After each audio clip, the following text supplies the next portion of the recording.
আসসালামু আলাইকুম। এটা হচ্ছে DC circuit type 5 point method Tesla volume 1 এর 4th এডিশন করতেছি আমরা। এটা হচ্ছে প্র্যাকটিস 16।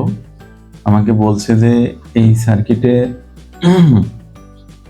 ফাইন্ড আউট আই মোট কারেন্ট নির্ণয় করতে হবে। তাহলে আমি সিরিজ প্যারালাল বোঝার সুবিধার্থে এক পাশে পয়েন্ট নিলাম এ এ এ এবং অপর পাশে পয়েন্ট নিলাম বি বি বি বি, আর এখানে আরেকটা সি নিলাম। এই এবিসি পয়েন্টের মধ্যে আমার সব রেজিস্টার চলে আসলো।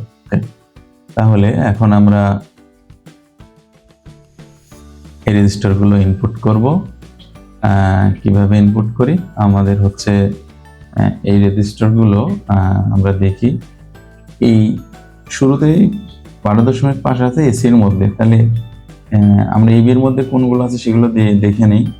এবির মধ্যে আছে 30, এবির মধ্যে আছে 70, এই দুটো রেজিস্টার দিয়ে নিলাম। ওকে, এরপরে আছে আমার এই এসির মধ্যে আছে 12.5 দিয়ে দিলাম, এসির মধ্যে আছে 17.5 সেটাও দিয়ে দিলাম, আর বিসির মধ্যে আছে 15 এবং বিসির মধ্যে আছে 35 দিয়ে দিলাম। তাহলে আমার হচ্ছে এখন এই সার্কিটটা লিখতে পারি। এখন আমার টোটাল রেজিস্ট্যান্স কি হবে, এই দুটো প্যারালাল, তার সাথে সিরিজে এই দুটো প্যারালাল, সবার সাথে 30 প্যারালাল, সবার সাথে 70 প্যারালাল। তাহলে আমার মোট রেজিস্ট্যান্স আছে 9.6315।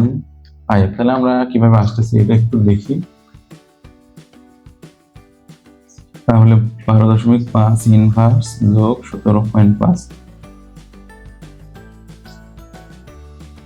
বন্ধনী ক্লোজ ইনভার্স শেষ। এরপরে আছে 15 আর 35 প্যারালাল, তাহলে 15 ইনভার্স যোগ 35 ইনভার্স বন্ধনী ক্লোজ ইনভার্স। ওকে, এখন এই সবার সাথে আছে 30 আর 70 প্যারালাল, সবাই ইনভার্স যোগ 30 ইনভার্স যোগ 70 ইনভার্স বন্ধনী ক্লোজ ইনভার্স। ওকে, তাহলে আমার মোট রেজিস্টার আছে 183/19, যেটা আমরা যদি পয়েন্ট করি তাহলে আসে হচ্ছে 9.6315।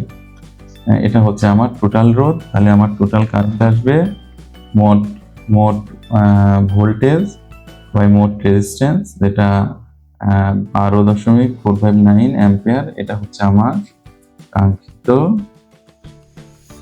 উত্তর। তো আমরা খুব সহজে এভাবে আমাদের যে কোনো জটিল সার্কিটে মোট কারেন্ট বা মোট রেজিস্ট্যান্স নির্ণয় করতে পারি পয়েন্ট মেথড অ্যাপ্লাই করে। আসসালামু আলাইকুম।